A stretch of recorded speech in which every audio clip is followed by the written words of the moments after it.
Welcome to The Lock Shop with Nielson and Hustler, powered by Coolbet Canada.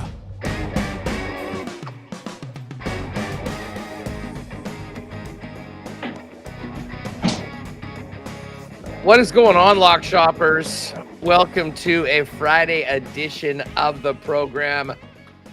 Us here with you, along with JBM. Patty Gregoire is going to be jumping in as Dusty is on the road, getting ready to get into the booth the next couple nights, calling the Canadian Football League. I know there's a few people from my neck of the woods here in the Peg that are wondering what is up with the Canadian Football League. Bombers 0-2 after losing an extended game to a weather delay last night in the nation's capital. 3 great games going up. We've got the U.S. Open, which is well underway, testing, to say the least, the best players in the world.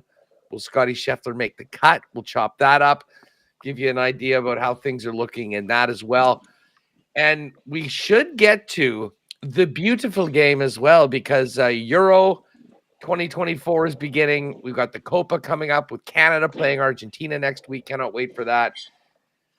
But Jake, unfortunately, we've got 2 series in the NBA and the NHL that could be over before they even feel like they've started. That was a devastating loss for the Oilers last night, and a game that really seemed to get away from them in about a 6-minute period. Yeah, down 1-0, and then they get the goal to tie it up. 1-1. It looks like they got some momentum, and then sure enough, Florida pots 3, and I believe like a 6-minute span or something like that. They fight back in the third, but just can't find a way to get one past Bob there late.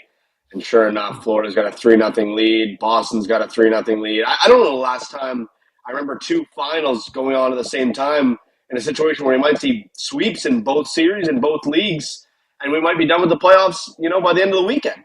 It's nuts. And, even we were looking at the odds beforehand. It was highly unlikely that either of these series would end in sweeps. And yet, if you jumped on that 4-0 for the favorites, you might be cashing a ticket. Listen, shout out to everyone listening on the Edmonton Sports Talk live stream and everybody in chat right now. I feeling for you guys. Now, as I said, there's a lot of folks that kind of got behind the Oilers, and listen, deservedly so. Like, for me, it has nothing to do with being the final remaining Canadian team. You look at the players on that squad, who they're going up against, who I really don't particularly like. But I think just from a hockey fan's perspective, it is somewhat stunning, especially the way game 1 went, Jake, that we are in a situation where the Oilers have to win at home just to prolong the series and get it back to South Florida. Yeah, I don't know if going into this series we thought it was going to be the way it's been. Obviously, Bob's been a huge piece of Florida's dominance, especially in game 1, where I think you talked about it on this show. Like, even after game 1, you're still feeling pretty comfortable about where the Oilers were at. They played a much better game than the Florida Panthers, and they got goalied, if you do believe in getting goalied. But then, we see what happens in game 2. And then we talk about, the series doesn't truly start until the road team wins. Well, guess what? The road team won last night, and it's do or die time for the Oilers. If it wasn't do or die time last night, it's do or die time now. Well, to be honest, I kind of felt like last night was that case. I mean, the way that Florida and listen, I don't want to rain, although I can't imagine there's a lot of people in Edmonton saying Oilers in 7 right now with the way the series is gone. The Florida Panthers are showing why they have been, near the top of the league all year, why they've been a Stanley Cup favorite, although so have the Oilers for that matter. I mean, it's not like people were sleeping on Edmonton all year long. But man, the relentless nature, like I think we saw that might be the most comfortable team playing with a 1-goal lead in the National Hockey League. And you add in what Bob's been doing. And it is funny. 3 years ago, remember what we were all saying about Bob's contract? $10 million. This is going to be the anchor that kills this franchise until it's over. All of a sudden, that 10 mil for Bob is looking like money well spent because he has been frankly phenomenal, and I think is clearly the favorite for the Conn Smythe Trophy. Look who's here, Patty G. Pat, what's going on? How are you? Doing better than Oilers fans, but still not entirely thrilled with the U.S. Open. No, I'm not complaining about Pinehurst number 2 being difficult. I love it. The course is showing their teeth. I'm go course go. Go course go. I'm all about the low scores. It's the toughest challenge in all of golf. Bryson DeChambeau near the top. My guy Ludwig Aberg. I know I didn't mention it on the Lock Shop. I actually bet him at the Masters to win this tournament. I have a worse number than what you could have got pre-tournament, but hey, a ticket is a ticket. I'm upset because Max Homa is going to absolutely nuke the Greggy's Golf Special for the cut parlay. Sepp Straka gets an ace. He's back on, above that cut line.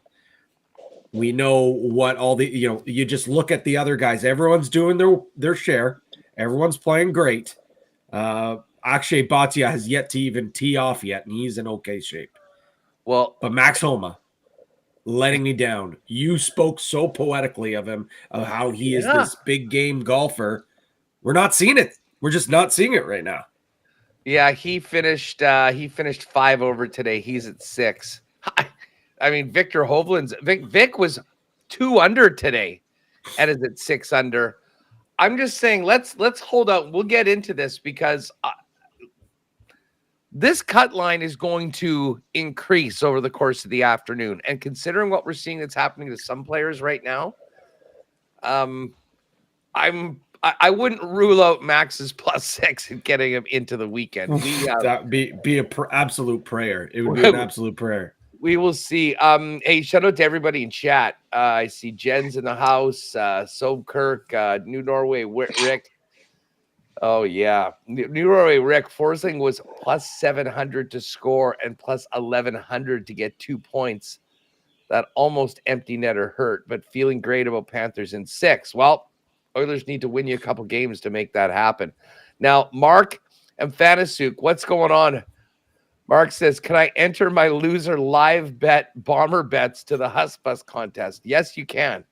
And again, for anyone in the Winnipeg area, like Mark, I see Matt Hyman in there. If you do have any CFL tickets, whether it was on last night's game, they're using your 20% multiplier this weekend on any of the other games, just take a screen cap of it. Any bet, $10 or more, or if you got a couple that are 5, feel free, throw those in as well. Contest at winnipegsportstalk.com. We'll actually pick our first qualifier today, and we'll load them up, and hopefully one of you guys will be joining me, and I guess on the Husk Bus. We got a great trip heading out to Regina. It's going to include the transport from the Peg to Regina, 2 nights hotel, Labor Day Classic tickets for 2, and we'll also get you some sweet Coolbet swag and some swag from the event. Let's get to U.S. Open right now, because I think for the folks at Edmonton Sports Talk, they've probably talked enough about the predicament the Oilers are in, and might need a timeout from that. And Pat, what a round yesterday by Rory McIlroy to get to 5 under. I think the fact that he did it in the afternoon was even more impressive. The fact that these guys were in the morning on maybe a slightly softer conditions, I think certainly helped out. I mean, what can you say about Bryson? He finished 1 under today, and he is at 4 under. But the big story today, and I was just seeing this, maybe this was something we should have dug into a little bit more. Strokes gained in firm and fast conditions, #1 this year in golf, Thomas Detry. He is showing that today. He's 5 under for his round. 6 under, 1 shot lead over Patrick Cantlay, 2 shots over Bryson and Ludwig Aberg.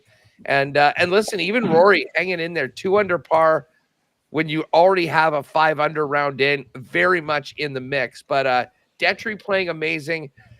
And the course, like to do what a Detry's doing today is so impressive, along with Hideki, by the way. Great to see Hideki up there. And our guy Pendy, Taylor Pendrith, 3 under par right now at 2 under. When you consider that individuals like, for instance, our buddy Mac Hughes, who was pretty nice, 2 under yesterday on his round, 12 over today. He shot 82. He's at 14 over par. The course is tormenting people, but there have been some brilliant rounds so far, Pat, as well as earlier this morning, led by Detry, who's 5 under still on the course.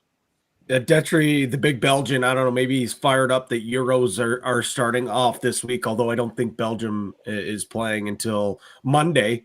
But yeah, he that's a great note that you mentioned of the conditions matching to stroke gains. He's a great putter, though, even just on all conditions. I think he's inside the top 5 or 4 of strokes gained total putting.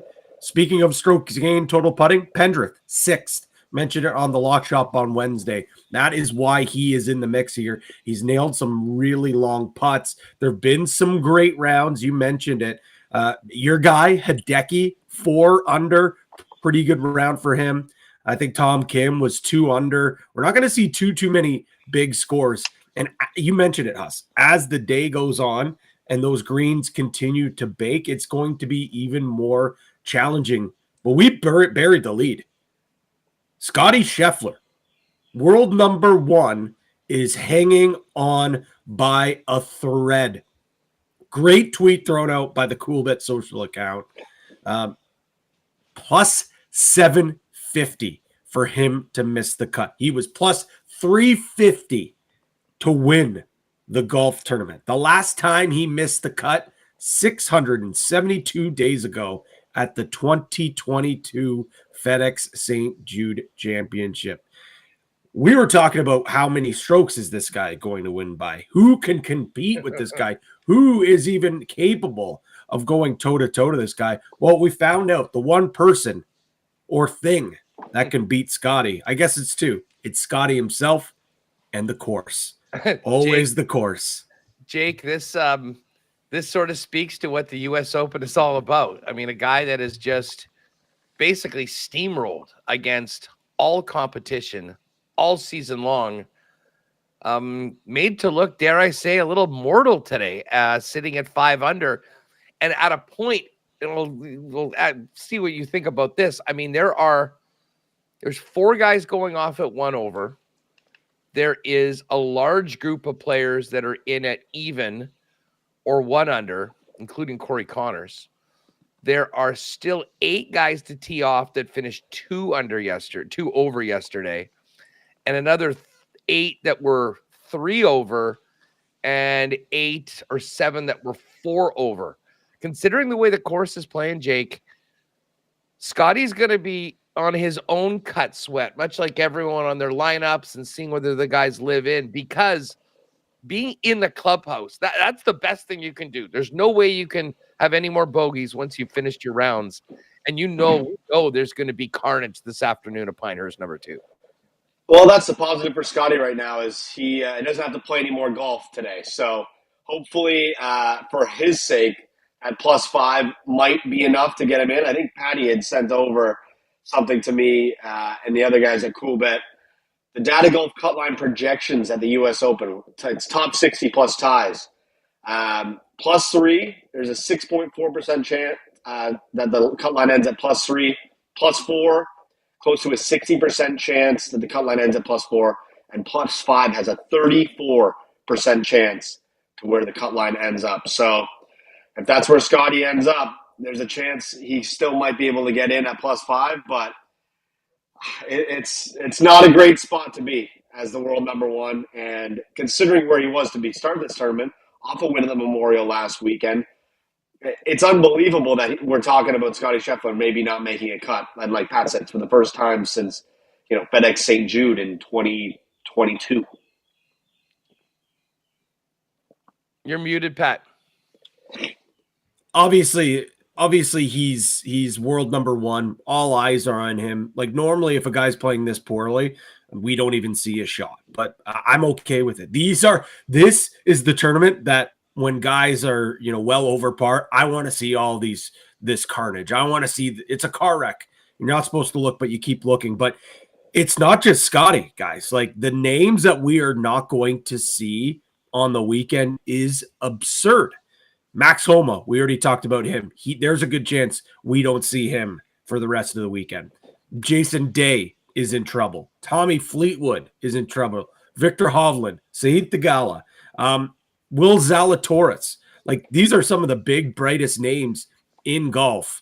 And there's a good chance that not a single one of them could make the cut. Justin Thomas, +6. He hasn't gone off. He still has a chance. I know Theegala's at +7 as well. He'd really have to do some work here. So those guys have the advantage of at least seeing where this projected cut is potentially going to be. Victor Hovland, again, another guy, 6 over. He finished 2 under today, and he still finished at +6. That's how bad his round was yesterday. So say what you will about this golf tournament. I mean, I know it is tough. I know it's difficult on these golfers, but man, you're the best of the best.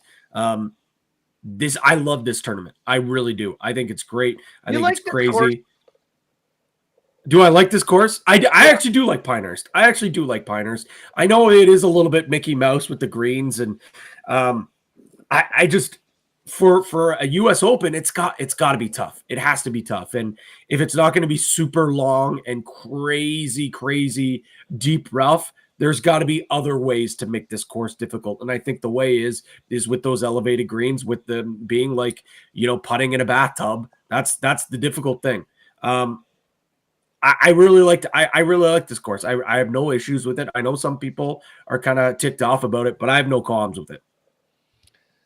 Jake, when we look at the list, I mean the best thing, and certainly shout out to our Coolbet guys. One of the coolest props that we had up was just an even money bet on either side, Pendy versus Svenny. And as great as Pendrith has been, especially today, I mean, right up in the top 10, 7th right now, playing the 16th hole at 3 under par for his round today and 2 under. Svenny's had a hell of a tournament too. I mean, to be in the clubhouse at 3 over, he's put himself in a great spot, and 3 over is not out of it. If you can get played 36 holes in 3 over with a good weekend, you can be right in the mix. This is going to be fun to follow both of the Coolbet guys through the weekend. Yeah, super exciting stuff. Obviously, we were tracking the boys all morning. Pendy's still out on the course right now, wrapping up his second round. But, Spenny kind of battled throughout the day. I think he bogeyed his first hole of the day, had a ton of pars on the card, found his way back into red figures with 2 birdies over a 3-hole span, and then bogeyed late at 17 and ended up in the same spot he was yesterday. So not a terrible spot to be, like you said, Huss. An even day from Svenny. Pendy's in red figures right now. We're hoping he stays there and down the stretch here, and we got some guys to cheer for into the weekend, which will be exciting. If people are wanting to maybe get a little action on this afternoon, coming up in very shortly, Morikawa and Koepka are teeing off. Morikawa is in the head-to-head. Colin -135, Brooks +105. We've got the Finau Oberg matchup again. Ludwig -154. Tony's at +20, +120. Interesting one that's almost a pick of -110, -116. Ricky Fowler and Adam Hadwin. And listen, Hadwin's been playing very well as of late. Ricky's got some moxie, Pat, and I think he needed all of it to get in the clubhouse. I believe it 1 over yesterday.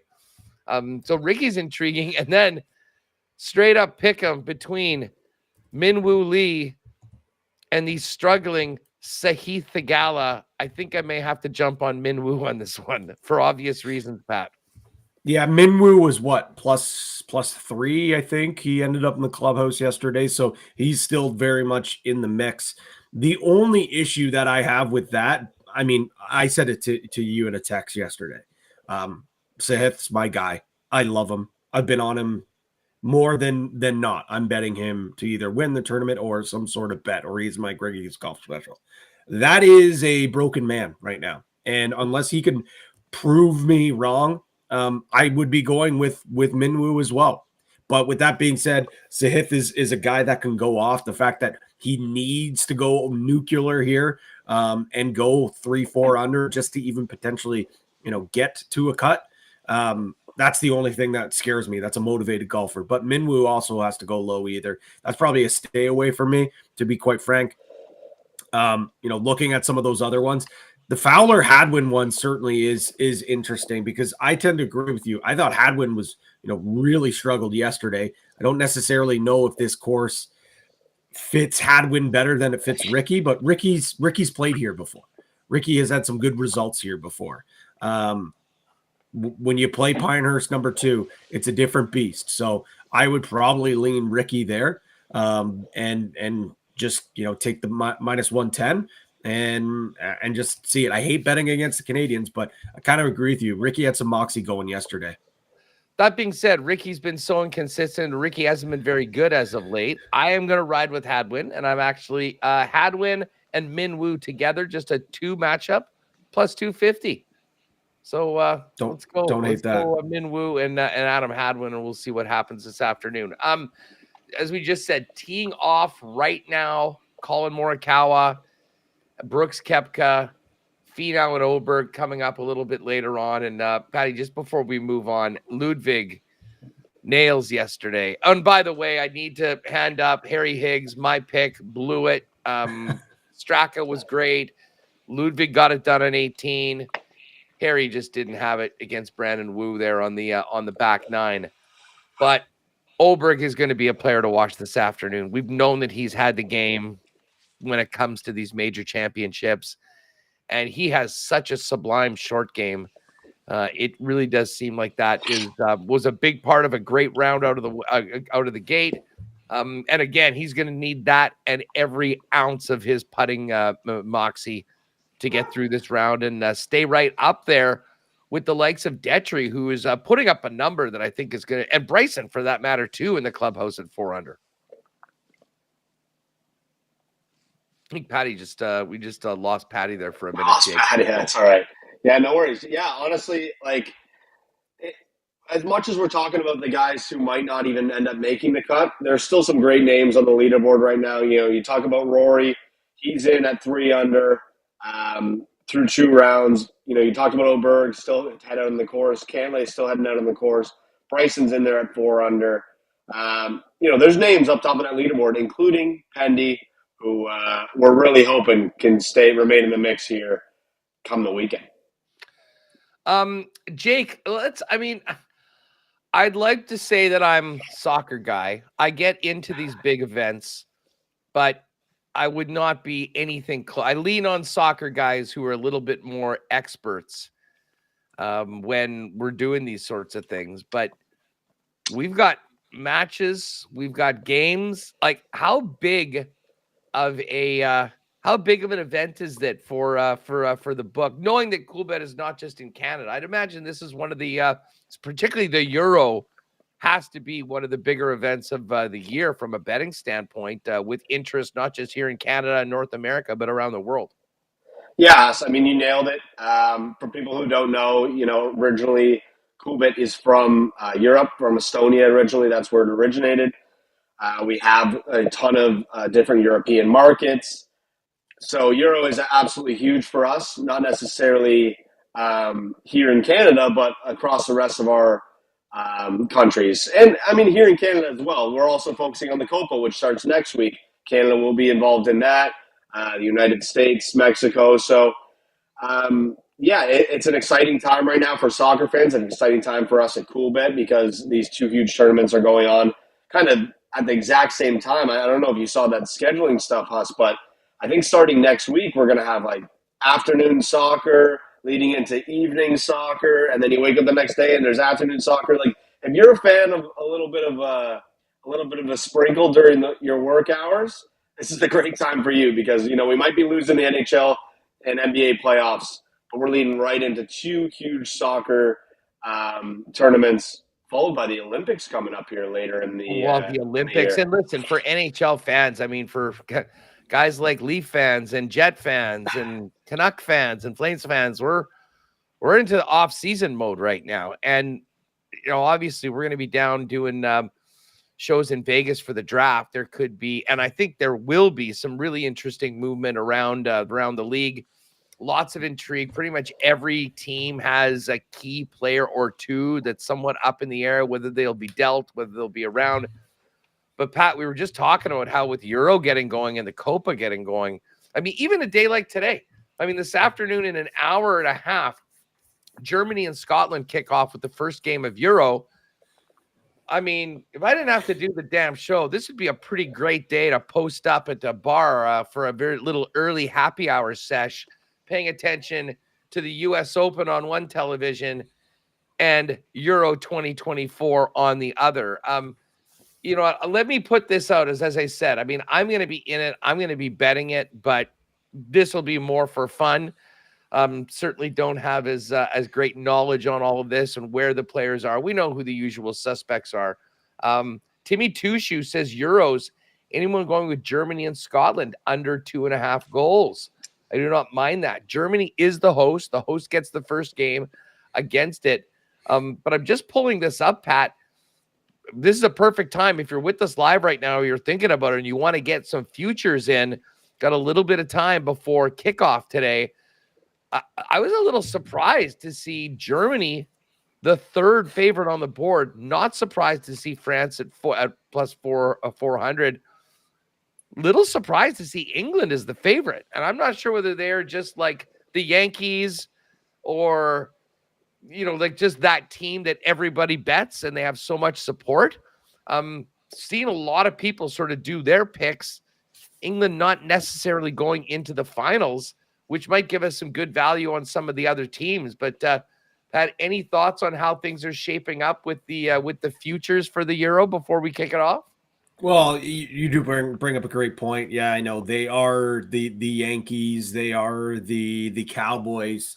I think the Cowboys is probably the better way to put them, because they've been saying it's coming home for how long now, and it still hasn't come home. But when you look at that roster on paper, man, they're an absolute wagon. Like they should be the favorites based upon that.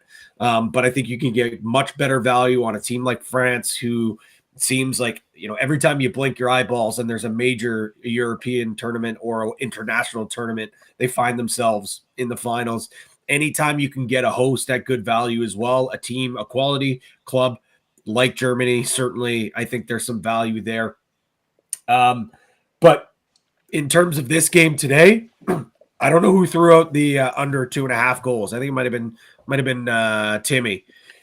I'm in for that. I am part Scottish. I cannot go against the Tartan Army, but I'm also not delusional here. I don't think they're knocking off the host in game number 1. So and a draw would even probably be wishful thinking as well. So under 2.5 goals, I'll ride with Timmy Two Shoes there. But in terms of futures, haven't done enough diving into things, but I'm not putting any of my money on England to win at this point. I would much rather look at those other two teams mentioned. Yeah, I mean, listen, I think I'm going to roll with France. France is 4-1 to win. Like I'm not going to come up with a pick for like the best young player in the event. Jude Bellingham, by the way, plus 210 for that. Musala, Florian Wirtz, I presume that would be from Germany. He's plus 7. Yes, he is. Yeah. That's actually a really good bet. That actually would be a really good bet. Florian Wirtz. Well, maybe we'll throw a little sprinkle on that for the best young player. My favorite bet that I have wagered, and like I'm just looking at this. If I'm going to ride with France at 4-1, I think we all know who's going to be driving the bus for France, and it's Mbappe. Yeah. How about this? I just bet this right now while we're going through this. Winner and top scorer, France and Mbappe, who's now going by Kylian Mbappe Lotin. And I don't know if you caught an interview with him earlier this week, but he's talking like an American now, which is very interesting. I'm not. Huh. He's got a weird accent that's kind of come in. But his English is very good. But plus 1150. Like, I have a hard time thinking France wins without Mbappe being the guy when it comes to filling the onion bag, as they say. So, I mean, plus 1150 on that. England and Harry Kane is 11-1. England to win and Mbappe still the top scorer is 20-1. France to win and Harry Kane 25-1. Portugal and Cristiano Ronaldo, for all you Ronaldo fans out there, 33-1. But considering France is 4-1, I love that. I love the value on that. You're almost getting 3 times it. And if France is winning, he's going to be scoring the goals, right? What am I missing here? Yeah, no, Huss, absolutely. If France is winning this tournament, Mbappe, it's all behind Mbappe. So, yeah, I don't hate that move by you at all. You know, second odds on the board there for winner and top scorer. Going back to the England thing, because I didn't get a chance to touch on it, but they have not won a major tournament since 1966. So keep that in mind. If you think this is England's year, we've been saying the same thing about the Leafs for a long time, and it's about the same span of time we've been waiting for. Yeah, the Leafs have won a cup since the last time they won a major tournament. So go figure. What an era! What an era that was, the late 60s for English soccer fans and Maple Leafs fans. Yeah, imagine growing up an England soccer fan and a Leafs fan your whole life. You've been waiting a long time. I can guarantee you there are so many of those kicking around Toronto and Ontario, moved here from England when they were, you know, a wee boy, come over here, and they're like, now, you know, I know for a fact there's a billion out there, and a billion of them are saying that it's coming home for either team, and it still hasn't come home. You can also get in. There's some. Listen, there's so many. If you are into soccer, I would highly suggest checking out all the futures before kickoff today. Seems like France is the favorite to make the final at minus 125. No at minus 111. England is a pick 'em for yes and no. I might ride with no. Germany plus 125 to make the final. Spain intrigues me from, you know, the kind of experts that I've heard talking about, very high on the Spanish team at plus 165. And I don't mind. What's the France-Spain final? France-Spain final at 13-1. Might be something to think about as well if you wanted to get into it. But again, there's props on reaching the final. There's props on progressing to the playoff. Obviously, most of the teams that we just mentioned are well into the big numbers. But that's kind of where, if you've got a team like a Scotland or someone that's not favored to do something you think can sort of surprise, there's always a team or two that really does surprise. You can get in it. And then there's also things like the tournament least scoring team and the highest scoring team in the tourney as well. If you go all the way down, Albania is the favorite for tournament least scoring team. I also saw someone like potentially Poland for that. I think they've got sort of a tough draw. They're at 6-1. Wow, Georgia is in this at 7-1. Slovakia 11-1. Go Bulldogs. Slovenia. It's so funny when you see that in there. It does sort of make you think about it. But again, the Euro is all there right now. And you know what? While we're sitting here talking about soccer, let's take a quick look at the Copa. Quickly, while you pull that up, just quick, Patty on the pitch is fully back, fellas. I'm all jazzed up now that we're talking about this. Official play for today. I'm going under 2.5 goals. You mentioned Albania, Italy. I'm going to have to do a little more deep diving there, but that's screaming under as well. As an avid footy pundit like myself, you know Italy loves to score one goal and they park the bus. So I'm taking the under in that game as well. Those are my two Patty on the pitch picks. Yeah, and you know, the one thing I didn't mention right off the bat is that you can click on every group. And again, these will be available through tonight as well, because only the Germany group will have actually had a game played. So I think all the other groups are going to be up and available for you to bet. You know, got one with Spain, Italy, Croatia, and Albania I think that's a big reason why they're looking at Albania to potentially be the lowest scoring. They got a very, very difficult, it's crazy. Spain, Italy, and Croatia all in the same group. Group of death. I mean, that certainly is the group of death. But the Copa's up right now. That gets going. Oh, geez, I guess. Are we the first game of the tournament too? Canada? We certainly are. Yes, sir. Yes, we are. Holy smokes. Canada, necessarily a good Argentina sign, kicking off the event on Thursday. Canada, a juicy plus 975 underdog to Messi. How about even drew a draw? France? Plus They drew 430. France. Yeah. I don't think people are ready for this defensive powerhouse that is Team Canada. They're gonna stuff Messi in a locker and a draw. We're gonna win the draw. We're gonna win the draw. It certainly would be one.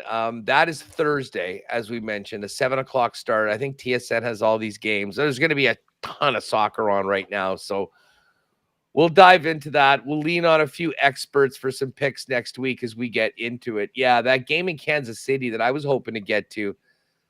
Funny, we're playing Peru, and Canada's actually the favorite in that one, plus 155. The draw is plus 210. Peru is plus 200. And then I guess only those first two games are up on the board right now. Not sure what I guess our other game is against Chile. Chile. Yeah, that'll be a tough one. Yeah, it will definitely be an underdog in on that. But the matches are up right now. I'm sure we'll have some futures as well in the next couple days. But I think the focus for all the footy fans right now is on the Euro. And you know what? Just back to the Euro for a minute. Euro matches. This Germany-Scotland game today. The under 3 is there. Under 2.5 plus 130. All right. I'm riding with you guys on this one. Shout out to Timmy Two Shoes and Patty for making me feel good about this one. Under 2.5 plus 130. That's not too bad. Germany to win to 0, by the way, is minus 102. So that's maybe another way of betting that. If you think that Germany's going to win and shut out the Scots, you know what? Maybe we'll jump on that too. So there we go. Guys, before we go, I feel like I owe it to the people to check out the WWE Clash at the Castle. It amazes me how many tweets I get from people that check out the Lock Shop wanting to dive in to the WWE live premium events, I believe that they are called right now. Now, there are a couple of specials that are up right now. And, well, I'll just go through them right now. The big match is the World Heavyweight Championship. And this is the one that is very tough to call.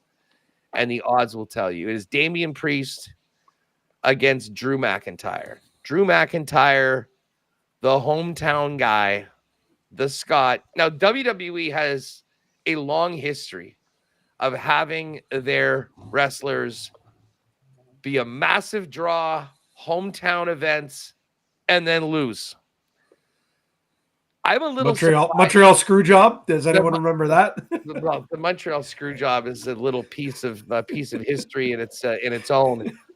But Priest is minus 130. Drew McIntyre is minus 105. Very rarely do you see professional wrestling odds when they're available as close as this one. And if this was anywhere else, I think that they go with Priest. I think the belt on him really, really helps him right now. But Drew McIntyre in a lot of ways sort of owns it. He, of course, had his run as heavyweight champ in the COVID era, where he was doing it in front of a bunch of TVs in whatever they called that, the Thunderdome, when nothing else was happening.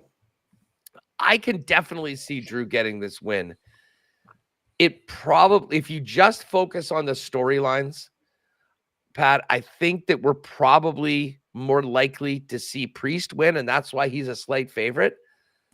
But I think for watching this, and if you are wanting to put $10 down or something like on it, I think Drew's the bet, and it'll be a lot more fun to be on the side of the entire crowd at the Clash of the Castle. Quickly, because I totally agree with you on this one. The only thing that scares me is if one CM Punk has hopped on a bird and made the trip over, and he's going to interfere and ruin the homecoming. That's the one thing that scares me, because we remember at WrestleMania, yes, he had his moment. Drew McIntyre had his moment. He won, and then Damian Priest came in and cashed in once CM Punk took out Drew McIntyre. The thing is, you always got to think, as a mark like myself, you got to think ahead, building up the storylines. CM Punk and Drew McIntyre, that's a rivalry that you don't need a strap with it. You don't need a belt to really upsell that. No, you're exactly right. You're exactly right. And that has been room. And you know what? Priest keeps the belt. It keeps him strong. And it just adds more fuel to, you know what? I think you convinced me. That's why. Listen, if you just want to have some fun and put something small on Drew and ride with him in the crowd for a little bit better of a number, I get it. But we will remember this. I think this is the wrestling comment of the day, the insight that we need from the Lock Shop, mentioning that if CM Punk, we don't know, it's not like he's advertised there, but with everything that's happened with those guys, while he rehabs from this injury, he screws him, and then that sets up maybe a match at SummerSlam or something like that when he's able to go. And you're exactly right. That will be a huge match, regardless of whether there's a title involved or not. So maybe that does lean towards it. We got Women's Tag Team Championship. It's a three-way dance. Bianca Belair and Jade Cargill minus 2,000 favorites. The others, Shayna Baszler and Zoe Stark 7-1. Alba Fire, Isla Dawn 10-1. That's you can't bet a minus 2,000 favorite, but there's a reason why they are that. The two title belts, the two title matches, Cody Rhodes versus AJ Styles, Bayley versus Piper Niven, minus 5,000 on the two favorites. I don't think there's any question that both of them retain. The most interesting matchup outside of the McIntyre Priest, though, is the Intercontinental. Sami Zayn, the Canadian, taking on the leader of the Alpha Academy, Chad Gable, who's had this big heel turn. He's abusing Otis and Tozawa and Maxine Dupree. Big fan. Gable's minus 250 here. Sami Zayn's plus 175. And Pat, to your point, I think this shows Sami has been so successful. He's such a great character. He can be involved in a number of different things. If this, the whole story is, at what point does Otis turn on Gable for being treated like crap? What I do think happens is he probably helps Gable get the championship, and then it turns, and then you end up having Gable versus Otis at some point for the belt. So minus 250, like, it just, aside from it all, you would think Sami Zayn, but maybe not in this situation. Yeah, and you think, too, this allows, if Sami Zayn does lose the belt, let's not forget the greatest storyline in recent history of the WWE is the Bloodline. We know things are kind of going crazy with the Bloodline right now, and Solo Sikoa trying to be the tribal chief. There's rumors that Roman Reigns is going to be back by the time SummerSlam rolls around. We got to remember, Sami Zayn was a honorary Uso. Yes. I think he goes back. I think we see the good Bloodline against the bad Bloodline, and I think Sami Zayn's going to join the old good Bloodline once again. There's a lot of things that they can do with him, and that this belt will really take that Gable Otis feud to the next level. So I think it's going to be Chad Gable. So Clash at the Castle is up at Coolbet right now. If you enjoy sports entertainment, it is all there. Of course, we'll look forward to seeing Dusty in the CFL booth this weekend. Elks and Alouettes. The Elks now 4-point favorites, 4-point dogs, and the money lines dropped to plus 180. Do like Edmonton definitely to cover that number.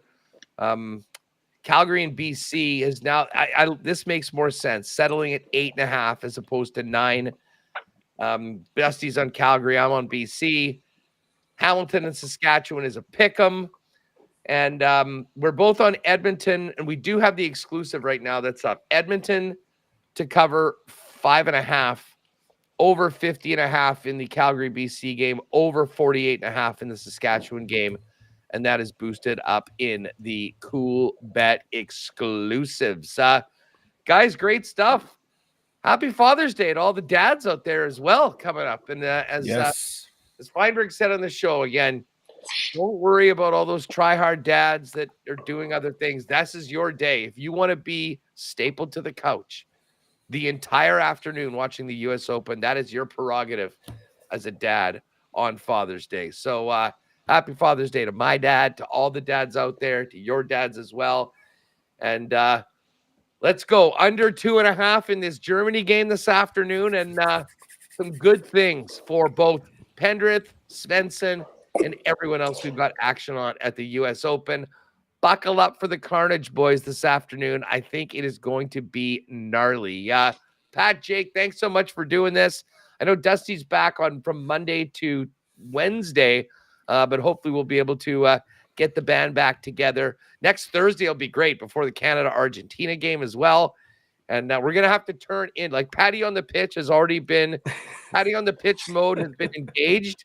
Jake, you and I are going to need to get into it a little bit more over the next few days and then just be soccer geniuses by the time we get to the shows on Thursday and Friday next week. The Qatar boys reunited. There you go.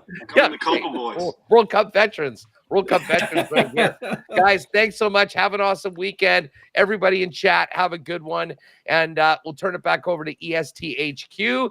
And for those of you hanging around, we'll fire up Winnipeg Sports Talk at the top of the hour for a few hours. Always love when the ESTers pop in and hang out. And yes, we will be doing a marble race at the end of the show. Check that out as well. For Jake Bolin Moss, for Pat Gregoire, Dustin Nielson, who you'll see in the booth tonight calling CFL games. Have a great one, and we'll see you on Monday in the Lock Shop. Good luck this weekend.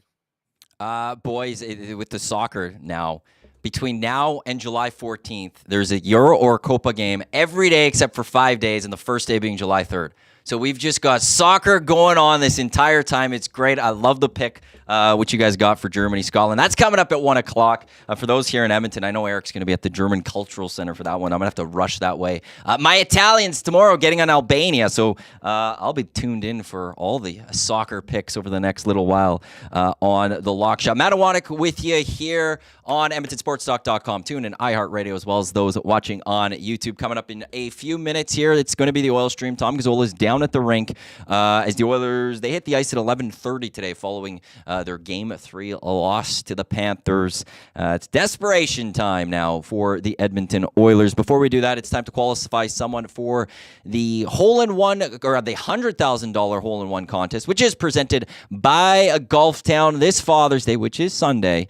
Give the gift of golf. Head to Golf Town today and pick up your dad something great, or if you're a dad, pick yourself up something great. And if you're not a dad at all and you just want a big golfer like I am, yeah, go there. It's always a great time to go to Golf Town. They've got everything you need: apparels, accessories, tech, everything, all the top brands. Golftown.com is where you could go online. You could check them out in store. Give the gift of golf this season. And that is Golf Town, and that gift card, it's the easy, safest way to do it as well, because then Dad could pick what he needs or what he wants to fill out his golf bag. The keyword to text today, it's Hatton. Hatton. Text Hatton to 780-218-9999. My sheet's far off the screen, so I got to take a look. Hatton. Hatton. Terrell Hatton. That's what you got to text right now to 780-218-9999, and you'll go into a draw to be today's qualifier from the Lock Shop for the $100,000 hole-in-one contest presented by Golf Town. Monday morning on the morning show, the boys will draw one name from all four of the qualifiers from today. Also, one qualifier from Hello Hockey, one qualifier from VIP Golf Show this weekend. So there'll be 6 of you in the draw Monday morning. If your name is chosen, you'll be the 15th contestant drawn. You will have the possible chance to swing for $100,000 on July 3rd out at the Ranch Golf and Country Club, 17th hole. 180 yards out. Will take place just after 7 o'clock in the morning on July 3rd. Like I said, though, that Oil Stream coming up right away here on Edmonton Sports Talk, EdmontonSportsTalk.com. Also, a reminder, next week we're qualifying the final table for the Sunday at the Great Outdoors Comedy Festival, which is has the Alley Cat and 6 O'Clocker Lager being the exclusive beer of the Great Outdoors Comedy Festival here in Edmonton. That qualifying opportunity will start on Monday as well. Thanks to Hut, Pat, and Jake for hunkering down and taking the Lock Shop through today. On behalf of those boys, I'm Matt. Thanks for tuning in to the Lock Shop. Up next, Oil Stream. Myself, Tom Gazzola, coming up right here on Edmonton Sports Talk. Don't go anywhere.